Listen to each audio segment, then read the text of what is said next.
Hello and welcome guys, very very warm welcome everyone. आप सबका तहे दिल से स्वागत है डेली करंट अफेयर्स एक्सप्लेन में। और आप देख रहे हैं एक्सप्लेन बाय कुश। मेरा नाम है कुश पांडे एंड चलिए स्वागत करते हैं आज की 5 अक्टूबर की डेली करंट अफेयर्स एनालिसिस का। आज की 3 बड़ी खबरें हैं। नोबेल प्राइज़ दिया गया है केमिस्ट्री में, लगातार हमने देखा है कि 3 अक्टूबर को दिया गया इन फिजियोलॉजी मेडिसिन, 4 अक्टूबर को दिया गया फिजिक्स में और अब केमिस्ट्री में यह सम्मान जो है वो दिया गया है। 5वीं पॉजिटिव इंडिजनाइजेशन लिस्ट जारी हुई है। ये लिस्ट जारी की है डिफेंस मिनिस्ट्री ने। देखिए, अब मुद्दा ये है कि ये लिस्ट जारी हुई क्यों है। इसलिए हुई है क्योंकि इंडिया नहीं चाहता है कि डिफेंस के इक्विपमेंट्स को वो बाहर से इंपोर्ट करे। वो चाहता है इंडिया के अंदर जो एमएसएमईज हैं, जिनको वोकल फॉर लोकल के नारे के अंदर उन्हें वो प्रमोट करें कि इंडिया में इन्हें बना सके। तो एक नई लिस्ट जारी हुई है जिसमें करीब 98 आइटम्स हैं जिनको अब इंडिया बनाया जाएगा, उनको हम दूसरे देशों से इंपोर्ट नहीं करेंगे। फिर दोस्तों, इंडिया जापान ने कोलैबोरेट किया है और इंडिया की तरफ से जो भारत का एक बहुत बड़ा इंफ्रास्ट्रक्चर फंड है, द नेशनल इंफ्रास्ट्रक्चर फंड, उस नेशनल इंफ्रास्ट्रक्चर इन्वेस्टमेंट फंड, उसने कोलैबोरेट किया जापान के फंड के साथ। और करीब $600 मिलियन में ये फंड इंडिया में और जो जापान में जो एनवायरनमेंट के प्रोजेक्ट्स हैं उन पे फोकस करेगा। तो चलिए शुरू करते हैं और आज की डिस्कशन को यहीं से आपका आगे बढ़ाते हैं। सबसे पहले आते हैं हमारे होमवर्क पे। इनमें से वो कौन सी क्रिकेट टीम है जिसने स्कोर किए हैं more than 300 run in A T20I? Answer यहां पर है नेपाल। शिन यान 6 जिसने एंटर किया है इंडियन ओशन में, वो इनमें से किस कंट्री रिसर्च वेसल है? आंसर है चाइना। इनमें से कौन सा स्टेट है जिसने डिवाइस किया है एक action plan to curb paddy straw burning? Answer Punjab है। कौन से स्टेट ने लॉन्च किया है एक टूरिज्म पॉलिसी 2023 जो कि अट्रैक्ट करेगी 20,000 करोड़ रुपए का इन्वेस्टमेंट आने वाले 5 सालों में? आंसर है तमिलनाडु। सिप्ला ने लॉन्च किया है आपका एक drone based delivery of its critical medicine for hospital in which state? Answer है उसका हिमाचल प्रदेश। अब आते हैं हमारे आज के करंट अफेयर्स पे। सबसे पहले दोस्तों, स्वच्छता ही सेवा कैंपेन बहुत इंपॉर्टेंट कैंपेन है। इस पे कई सारे क्वेश्चन एग्जामिनेशन में आपके आएंगे, 110% आएंगे। इस कैंपेन को मैंने कल रिव्यू भी किया था इसका। इस कैंपेन के कुछ नंबर्स आए हैं, जो नंबर्स अगेन अगर आप तैयारी कर रहे हैं बैंक एग्जाम्स की या फिर जहां पर की डेटाबेस आता है, यूपीएससी में नहीं आएगा लेकिन यूपीएससी में जो इसका इथॉस है वो जरूर आएगा। हाँ, हालांकि फैक्ट बेस पे आपको पढ़ना पड़ेगा। तो पहला फैक्ट ये है कि 109 करोड़ लोगों ने पार्टिसिपेट किया है इस कैंपेन में, जिसे जन आंदोलन का नाम दिया है कि हर देश के कई लोगों ने इसमें पार्टिसिपेट आपका किया। 53 करोड़ लोगों ने श्रमदान फॉर स्वच्छता को शुरू किया और हर रोज करीब 3 करोड़ लोगों ने इसमें पार्टिसिपेट किया।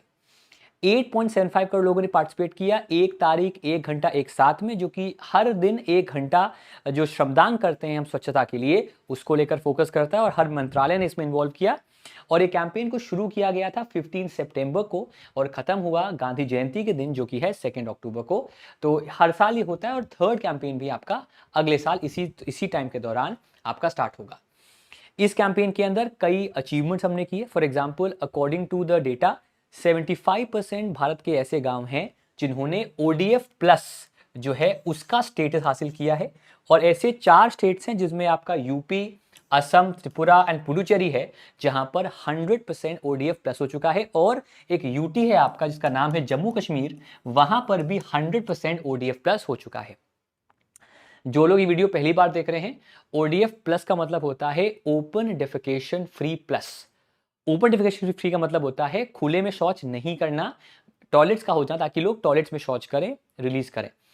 प्लस का मतलब होता है कि apart from the toilets, apart from the sanitation, based sanitation, एक डिस्ट्रिक्ट में, उस एरिया में, उस गांव में विजिबल दिखे कि गांव साफ है और वहां पर सॉलिड वेस्ट मैनेजमेंट और लिक्विड वेस्ट मैनेजमेंट दोनों के हिस्से वहां पर आपके आए। तो उन दोनों को लेकर ये ODF प्लस बनता है और इसको हमें अचीव भी करना है, बिकॉज अगले साल दैट इज 24-25 में, मतलब जो अगला फाइनेंशियल ईयर है उसमें हमें इसे अचीव भी करना है। तो उसकी ओर हम आगे बढ़ चुके हैं अंडर दी स्वच्छ भारत मिशन ग्रामीण।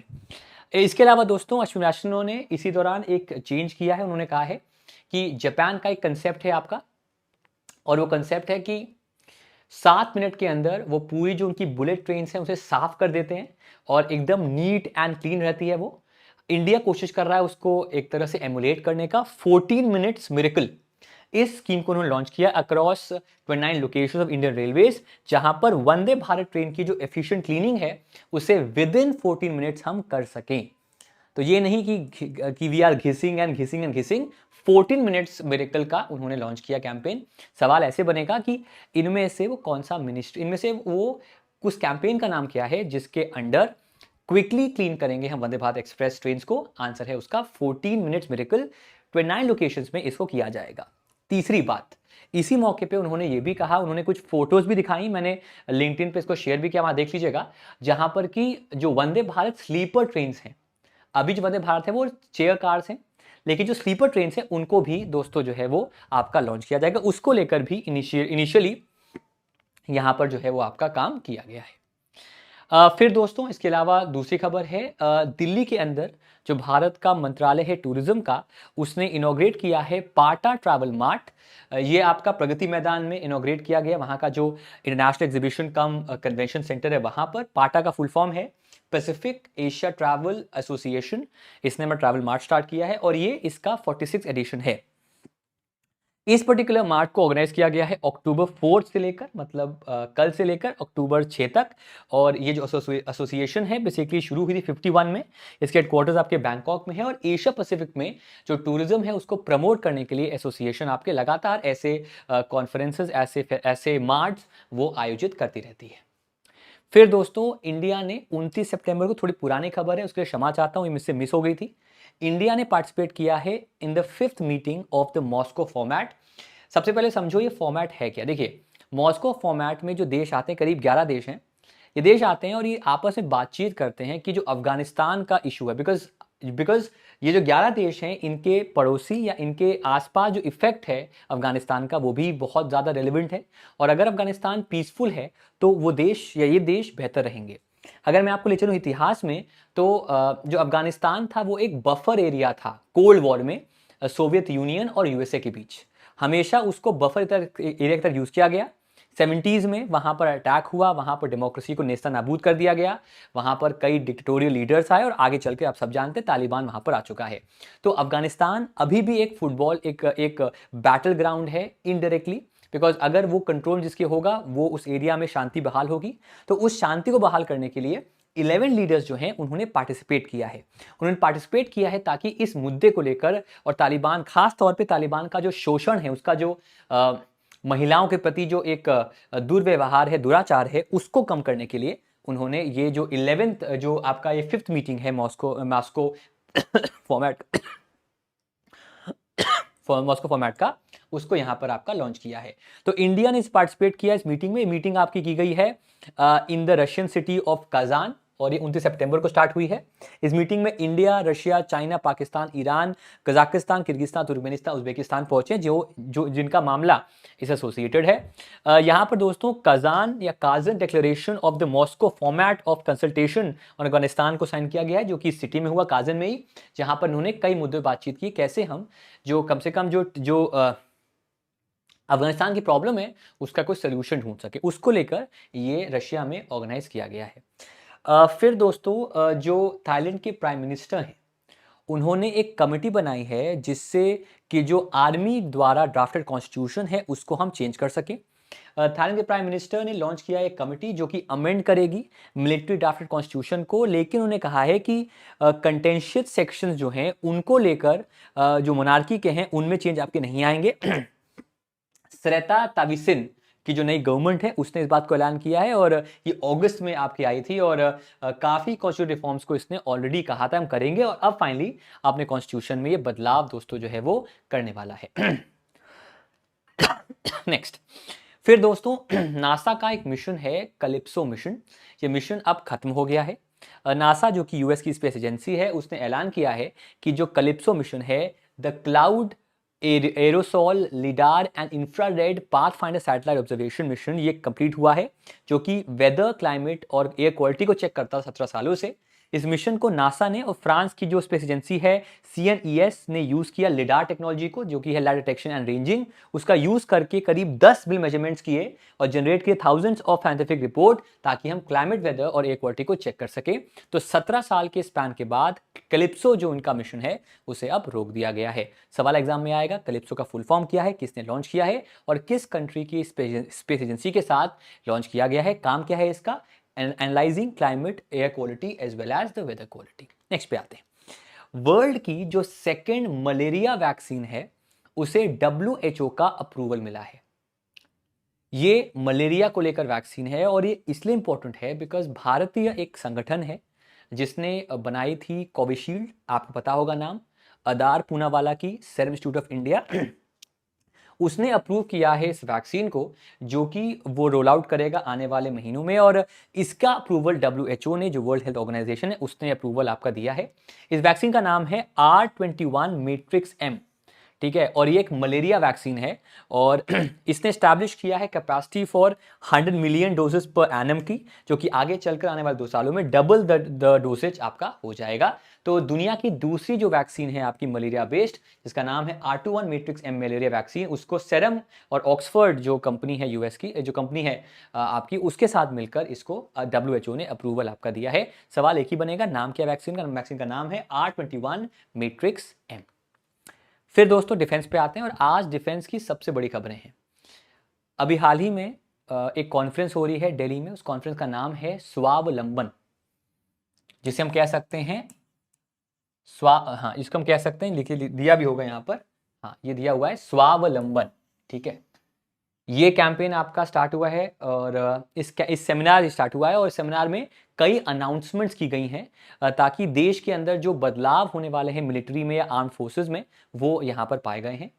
पहला बड़ा बदलाव है कि 5वीं पॉजिटिव इंडिजनाइजेशन लिस्ट आई है, ताकि ऐसे डिफेंस के इक्विपमेंट्स, आर्टिलरी या ऐसे कंपोनेंट्स जिन्हें हम इंपोर्ट करते थे, उन कंपोनेंट्स को अब इंडिया में बनाया जाएगा। इसका मतलब है इंडिया के जो डिफेंस MSMEs हैं उनको प्रमोट किया जाएगा। इस लिस्ट में आपके कुल मिलाकर 98 आइटम्स आपके बताए गए हैं। ये लॉन्च किया गया एट द स्वावलंबन 2.0 सेमिनार, जो कि naval innovation and indigenisation organisation ने दिल्ली में आपका ऑर्गेनाइज किया है।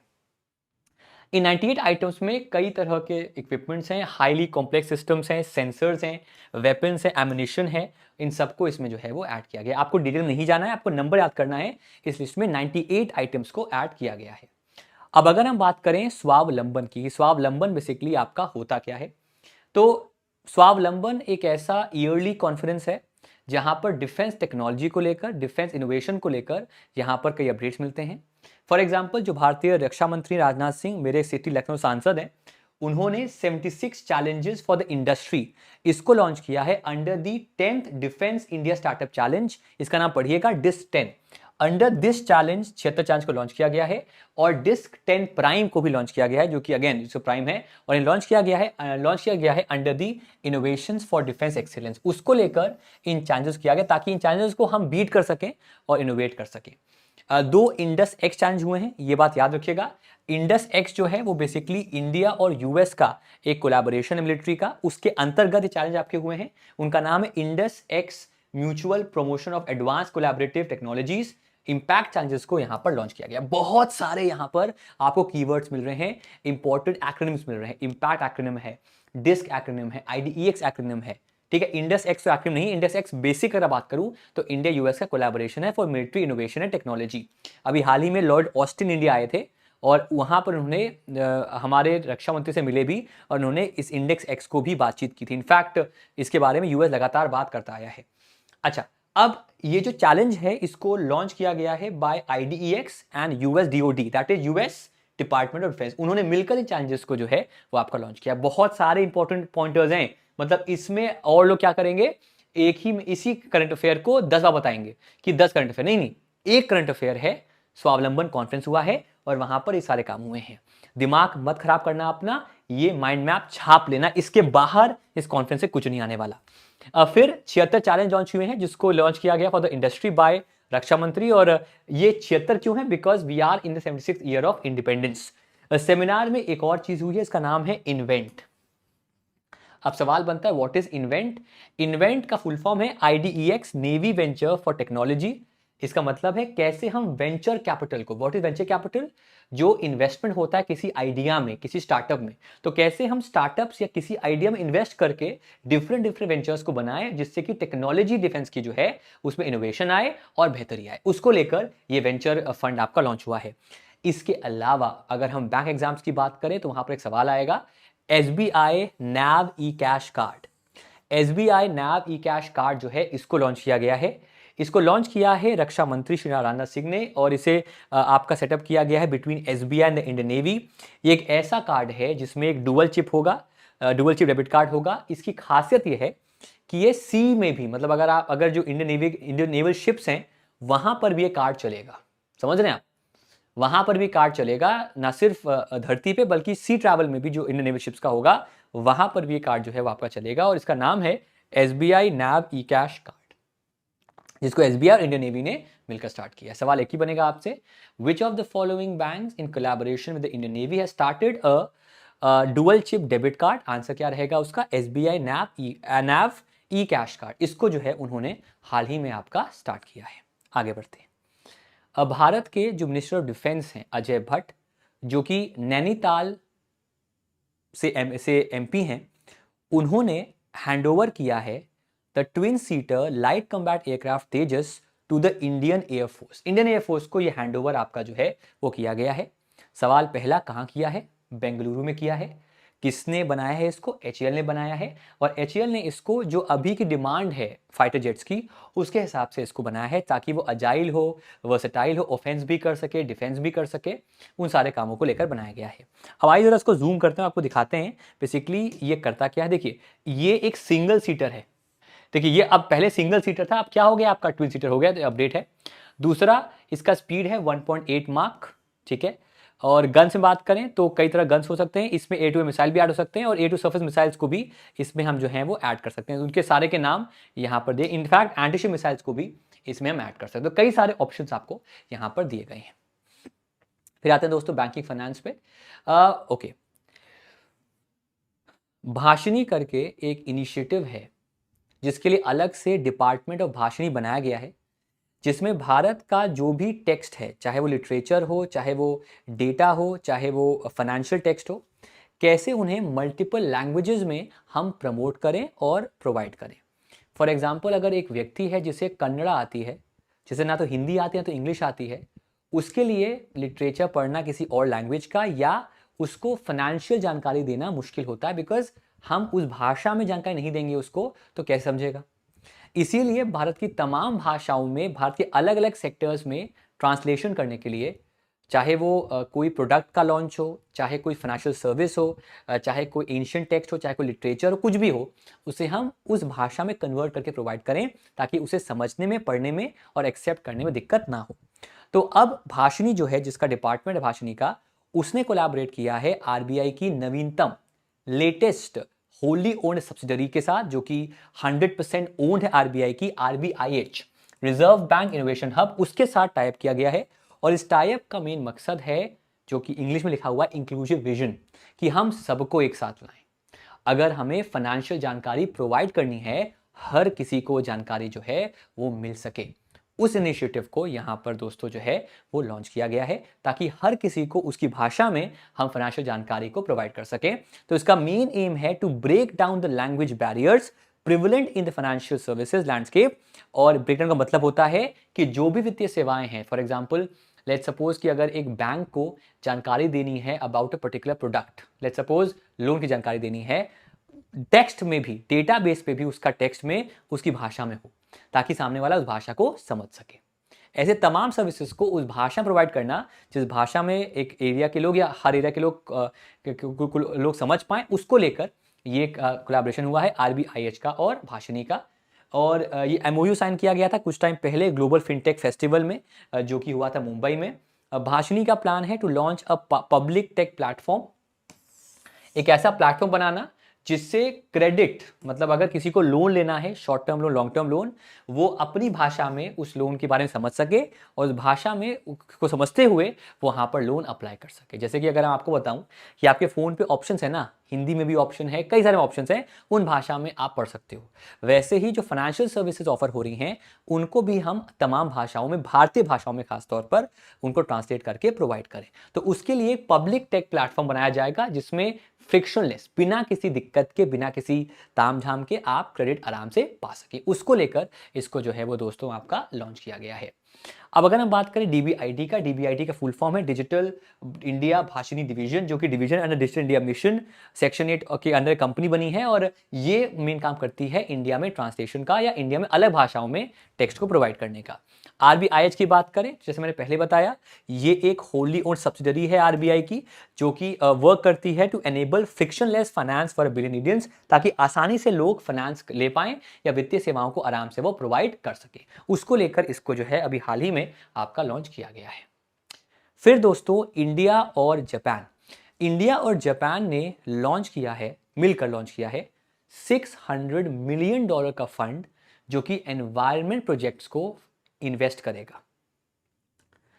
अब सुनना ध्यान से, भारत में एक ऑर्गेनाइजेशन कहूंगा या फिर एक मेगा फंड कहूंगा, जिसका नाम है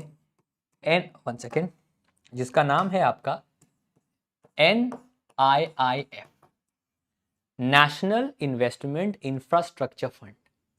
फंड क्या होता है? पैसे अक्यूमुलेट होते हैं।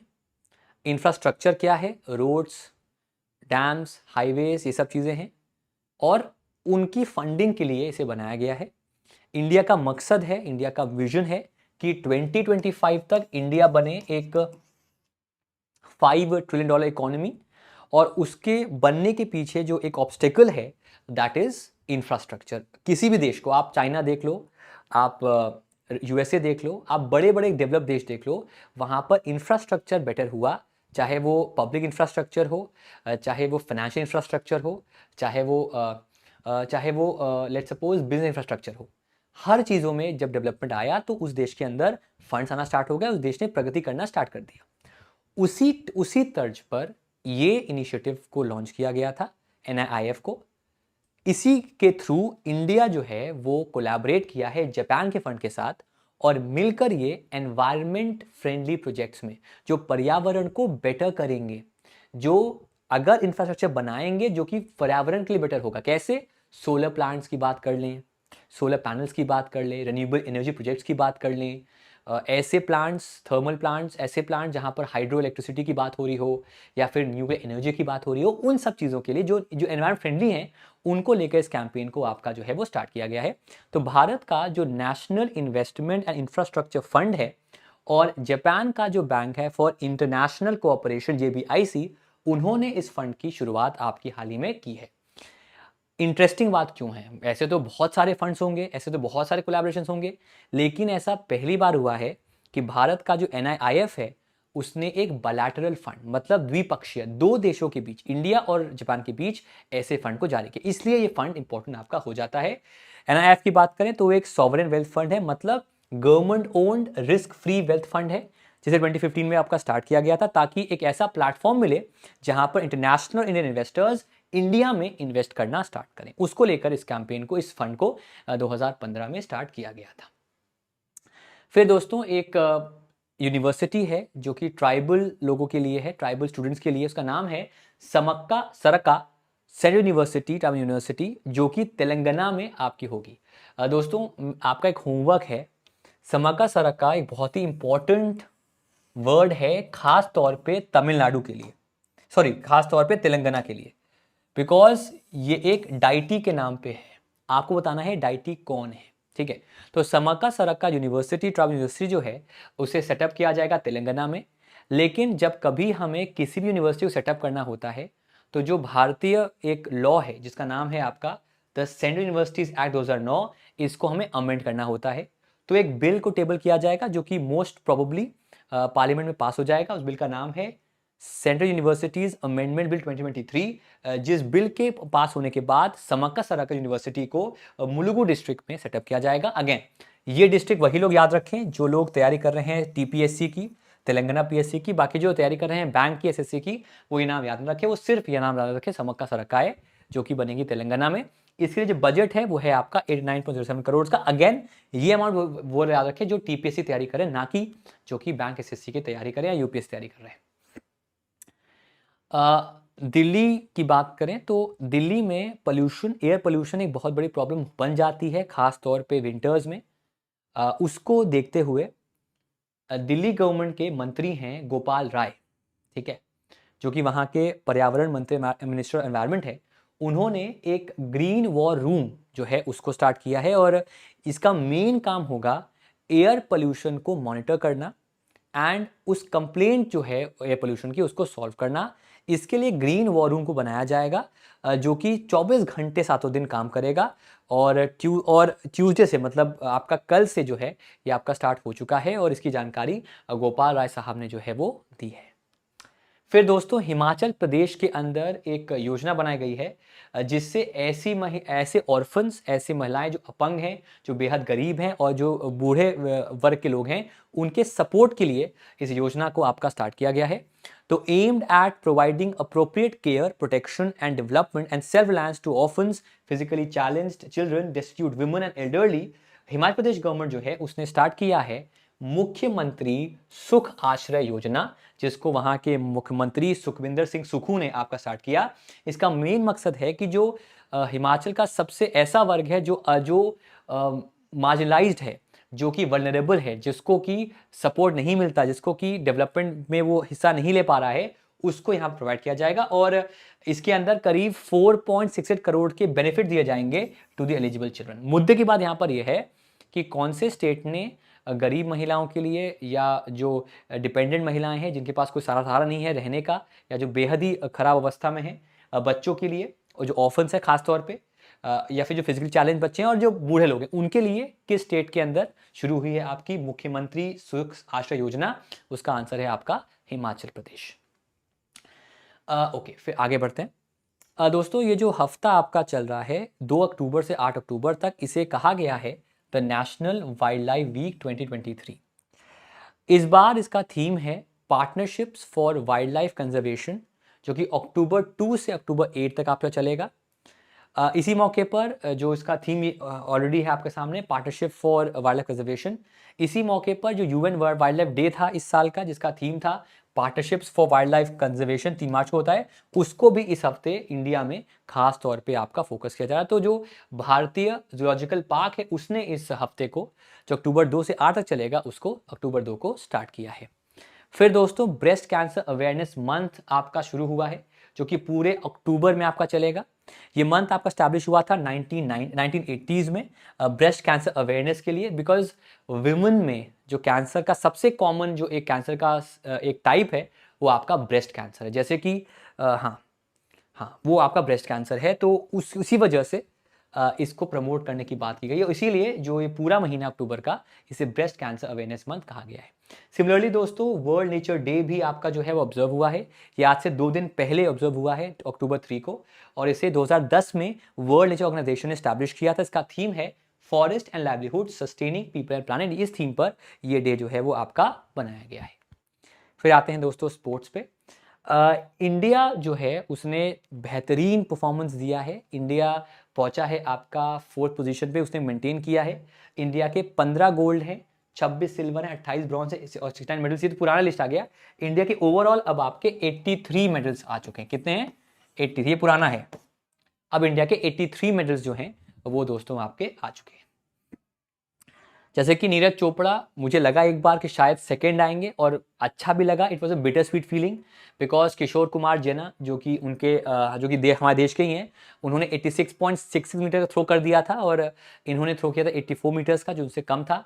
उसके बाद स्कोर किया 88.88 मीटर्स का, जो कि सीजन बेस्ट है नीरज चोपड़ा का। और उसके बाद 87.54 मीटर्स रहे आपके, 87.94 मीटर्स रहे, आसपास रहे आपके जेना, जो कि सेकंड नंबर पे रहे। और इंडिया ने पहली बार एशियन गेम्स में 1 और 2 फिनिश किया इन द जैवलिन थ्रो। इसके अलावा वुमेन्स की जो 4x100 मीटर रिले टीम थी, जो कि पिछली बार की चैंपियन थी, इस बार बहरीन से पिछड़ गई और वो सेकंड नंबर पे उसने फिनिश किया। सिमिलरली जो मेंस की टीम थी उसने इसमें गोल्ड मेडल आपको ऑलरेडी जीता हुआ है। इसके अलावा हरमिलन बाइंस को मिला विमेंस का 800 मीटर का सिल्वर, अविनाश साबले को मिला सिल्वर 500 मीटर में, किशोर कुमार जेना को भी सिल्वर यहाँ पर आपका दोस्तों मिला। नीरज चोपड़ा ने थ्रो किया 88.88 मीटर्स का, हाँ एक करेक्शन कर लीजिएगा, 87.54 मीटर्स का थ्रो था जेना का, जो सेकंड नंबर पे रहे। और थर्ड प्लेस पे रहे जापान के रोड्रिक गेनकी दी, जिन्होंने थ्रो किया 82.68 मीटर्स का। फिर दोस्तों आईसीसी का वर्ल्ड कप आज ऑफिशियली आपका स्टार्ट होने वाला है। It will be a recap of the world cup 2019 finals, जो कि न्यूजीलैंड और इंग्लैंड के बीच था। उनका आज मैच खेला जाएगा अहमदाबाद स्टेडियम में। और इस वर्ल्ड कप के लिए आईसीसी ने तेंदुलकर को बनाया है अपना ग्लोबल एम्बेसडर, ठीक है। और वो इनकी तरफ से नुमाइंदगी करेंगे आईसीसी की तरफ से, और वो ग्लोबल एम्बेसडर हैं। एक और क्रिकेटर हैं आपके जडेजा साहब, इनका नाम है अजय जडेजा। ये मेरे समय खिलाड़ी थे जब मैं छोटा बच्चा था। ये बने हैं mentor for the Afghanistan team. इन्हें अफगानिस्तान टीम के लिए मेंटोर बनाया गया है और ये उनके मेंटोर के तौर पे काम करेंगे। फिर दोस्तों एक फिनटेक कंपनी है पेयू, जो कि 2002 से बनी है। उस कंपनी ने अनिर्बन मुखर्जी को, जो इस कंपनी के सीईओ थे पेयू इंडिया के, इन्हें अब ग्लोबल सीईओ की पोजीशन पर रखा है एंड वो रिप्लेस करेंगे आपके लॉरेंट ले मोल को, और ये बनेंगे पेयू के नए आपके सीईओ। फिर दोस्तों नोबेल प्राइज दिया गया है इस बार केमिस्ट्री में 3 लोगों को। उनका नाम है Moungi G Bawendi, Louis E Brus and Alexei Ekimov, और इनको दिया गया है for discovery and synthesis of quantum dots. Quantum dots की डिस्कवरी और सिंथेसिस के लिए दिया गया है, और इसमें उनको मिले हैं, ईच को मिलेंगे आपके 11 मिलियन पर full Nobel prize, 11 million kronor जो हैं उनको मिलेंगे इसके लिए। बेसिकली ये जो मोंगी जी बवेंडी हैं, ये पैदाइश इनकी फ्रांस की, जो ब्रस साहब हैं ये पैदाइश है इनकी यूएसए की, और जो एलेक्सी इकमोव हैं ये भी आपके ये रशिया में पैदा हुए थे, और वहाँ पर सेंट पीटर्सबर्ग में ये फिलहाल आपके अभी रहते हैं। अब सवाल बनता है व्हाट इज क्वांटम डॉट। तो क्वांटम डॉट एक ऐसा क्रिस्टल होता है जो कि just a few thousand atom से मिलकर बनता है, और अगर इसके साइज के कंपेयर करें तो अगर लेट्स सपोज ये पृथ्वी एक बड़ा एटम है, तो उसके साथ कंपेयर करें तो उसमें अगर हम फुटबॉल की बात करेंगे तो फुटबॉल के बराबर अगर कोई एटॉमिक स्ट्रक्चर होगा उसे कहा जाएगा आपका एक क्वांटम। तो क्वांटम डॉट के सिंथेसिस के लिए, इसकी स्टडी के लिए जो है इनको इस बार ऑस्कर मिला है फॉर केमिस्ट्री। बाकी कल का डेटा है देख लीजिएगा, 3 लोग थे आपके जिनको मिला है फिजिक्स का, उनके नाम दिए हुए हैं, ये पढ़ लीजिएगा। ये मैं आपको दे दूंगा पीडीएफ में, बिकॉज ये मैंने कल डिस्कस ऑलरेडी किया हुआ है। Department for promotion of industry and internal trade, उन्होंने कोलैबोरेट किया है गति शक्ति विश्वविद्यालय के साथ, और उनके साथ मिलकर जो भारत का गति शक्ति मास्टर प्लान है उसको वो प्रमोट करेंगे। देखिए गति शक्ति मास्टर प्लान एक इनिशिएटिव है सरकार का, ताकि भारत के अंदर जो इंफ्रास्ट्रक्चर है, जो ओवरऑल ग्रोथ है, उसको हम टर्बोचार्ज करें, उसे हम और बेहतर करें, ताकि जो देश का सपना है, विजन है 2025 तक to become a $5 trillion economy, वो हम कर सके। उसको लेकर इस इनिशिएटिव को आपका स्टार्ट किया गया है। तो जो ये विश्वविद्यालय है वो एक तरह से वर्क करेगा as the implementing agency, as nodal agency across India, ताकि देश भर के अंदर जो डिज़ाइन करना है, डेवलप करना है, डिलीवर करना है courses curriculum based on this master plan, उसको करेगा। साथ ही साथ जो भारत की रजिस्ट्रिक पॉलिसी है उसका करिकुलम भी अलग अलग कॉलेज में वो डिसाइड करेगा। जीएसवी जो है वो पहली रेलवे यूनिवर्सिटी है और दुनिया की तीसरी यूनिवर्सिटी है रशिया चाइना के बाद जो कि इस तरह से काम करेगी, और इसे दिसंबर 2018 में जो है वो इंडिया में आपका बनाया गया था। तो जीएसवी जो है वो इस जो भारत का नेशनल मास्टर प्लान है ऑफ इंफ्रास्ट्रक्चर, उसको लेकर, गति शक्ति प्लान को लेकर उसे इंडिया में वो प्रमोट करने वाली है। इस मास्टर प्लान की बात करें तो इसका मेन मकसद है इम्प्लीमेंट करना इंफ्रास्ट्रक्चर को लेकर प्लानिंग, और नेक्स्ट 4 ईयर्स के अंदर इसका मेन एम है भारत में 11 इंडस्ट्रियल कॉरिडोर्स बनाना और 2 नए डिफेंस कॉरिडोर्स बनाना, जो कि बनेंगे एक तमिलनाडु में, एक उत्तर प्रदेश में। इसका एक और मकसद है कि भारत के हर गांव में 4G कनेक्टिविटी आपका हो जाना, ये सब इस प्लान का मकसद है। इसके अलावा 17,000 किलोमीटर्स डिस्टेंस के गैस पाइपलाइन बनाना आपके, जो कि डेवलप किए जाएंगे। ये स्कीम का मेन मकसद है जो कनेक्टिविटी है प्रोजेक्ट्स की, उनको आपस में मैप करना और ओवरऑल ग्रो कराना, और आखिरी में इंडिया को दुनिया का एक बिजनेस कैपिटल के तौर पे वर्क कराना। इन सब चीज़ों को लेकर ये मास्टर प्लान जो है उसे बनाया गया है। फिर दोस्तों गवर्नमेंट ऑफ इंडिया ने ऑफिशियली नोटिफाई किया है the establishment of the national turmeric board. National turmeric board को ऑफिशियली रिकॉग्नाइज किया गया है ताकि जो कंजम्पशन है, अवेयरनेस है टर्मरिक का, उसे प्रमोट किया जाए और इंटरनेशनली इसके मार्केट को डेवलप किया जाए, ताकि एक्सपोर्ट जो टर्मरिक का, इसे प्रमोट किया जाए। टर्मरिक इंडिया का एक बहुत ही खास तरह का आपका एक एग्रीकल्चरल प्रोडक्ट है, और इसको अगर हम प्रमोट करते हैं in term of by showcasing the holistic properties, the healthy properties, the curing properties, उनको लेकर ये टर्मरिक बोर्ड आपका अभी हाल ही में बनाया गया है। ये बोर्ड जो है रिसर्च प्रमोट करेगा, डेवलपमेंट प्रमोट करेगा, नए प्रोडक्ट्स में टर्मरिक के ऊपर जो बनाए जाएंगे।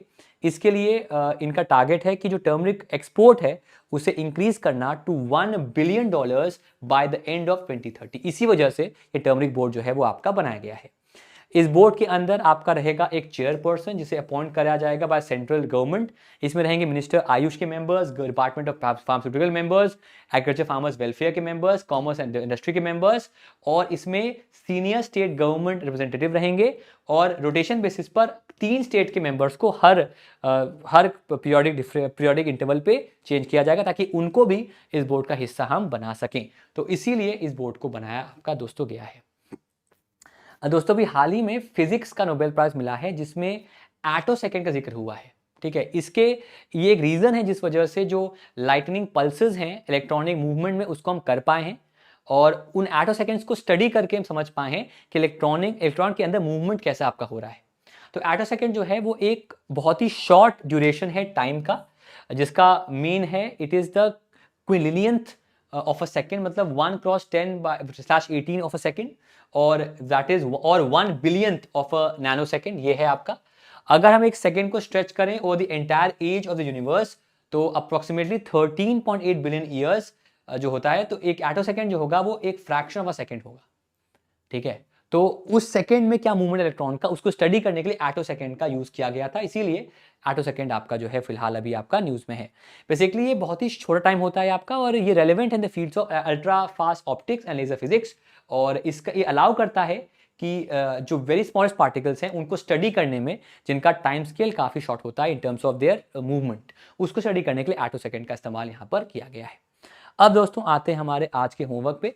कॉन्स्टिट्यूशन जिसने रिलीज किया है report titled India ageing report 2023, कोंगटोंग जिसने बैक किया बेस्ट टूरिज्म विलेज का अवार्ड, ये किस स्टेट में है, कौन सा कंट्री ने होस्ट किया है एनुअल IAEA जनरल कॉन्फ्रेंस, और किस मिनिस्ट्री ने आपका प्रिपेयर किया है the smart cities mission India localising SDGs report, और कौन है सेकेंड नॉर्थ ईस्टर्न स्टेट और आफ्टर अरुणाचल प्रदेश जिसने रिड्यूस किया ई कैबिनेट का सिस्टम। इसी के साथ दोस्तों आपसे विदा लेते हैं। बाकी अगर आपको सेशन पसंद आ रहा है, हमारा चैनल पसंद आ रहा है, चैनल पे हम बहुत कुछ कर रहे हैं, करने वाले हैं, जहां पर बर्निंग इश्यूज की बात करें, जहां पर स्ट्रैटेजी की बात करें, सब कुछ आएगा। लेकिन अभी we are taking baby steps. लेकिन आप अगर उन सब्सक्राइबर से बनना चाहते हैं जो उस समय जुड़े थे जब चैनल पे सिर्फ 3.5K सब्सक्राइबर्स थे, उस समय ना जुड़े जब हमारे 3 मिलियन सब्सक्राइबर्स होंगे, इसीलिए ज्वाइन कर लीजिए इसको। ये हमारा टेलीग्राम का चैनल है और ये मेरा व्हाट्सएप ग्रुप का QR कोड है, इसको भी जरूर स्कैन कर लीजिएगा। बाकी इस पे भी आप हमें फॉलो कर सकते हैं for social media. Thank you so much everyone and take care. मुलाकात करते हैं अब आपसे हम कल। Bye guys, thank you so much everyone for coming and take care guys, bye bye.